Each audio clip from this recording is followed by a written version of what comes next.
Future चाहिँ यस्तो दामी मैले दामी बनाइदिएको छु छोरी, दामी बनाइदिएको छु र डोन्ट फियर, डराउनु पर्ने कारणै छैन मेरो भविष्य के हुन्छ होला भनेर।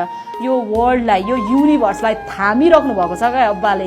त्यो अब्बाले हामीलाई भनिसक्नु भएको छ तेरो भविष्य अलरेडी दामी छ भनेर। भने हामी फियरमा होइन, हामी फेभरमा, हामी फेथमा हिँड्नुपर्छ। अब यो टाइमहरू चाहिँ फेथले एभ्रिथिङ क्यान चेन्ज गर्न सक्छ।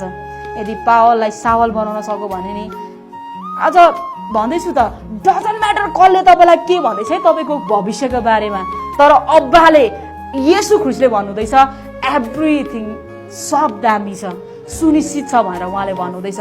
डजन्ट म्याटर क्या। यदि परमेश्वरले हाम्रो भविष्यलाई बनाइसक्नु भएको छ, निर्माण गरिसक्नु भएको छ, या डिसिजन गरिसक्नु भएको छ भने कसले चेन्ज गर्ने क्या त्यो कुरालाई, कसले स्टप गर्ने?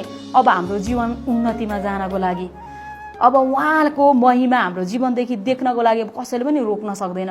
किनकि उहाँले अलरेडी भनिसक्नु भएको थियो तँलाई म दामी कुराको लागि बनाएको हुँ, तँ चाहिँ असल कामको निम्ति सृजना गरिएको मेरो हातको सिप हो भन्नुभएको छ क्या परमेश्वरले। तँलाई उसले बनाएको, कसले बनाएको है, धनबहादुरले बनाएको, कसले हरिमायाले बनाएको होइन क्या, मैले बनाएको, अनि त चाहिँ मेरो हातको सिप हो भन्नुभएको छ। हालेलुया।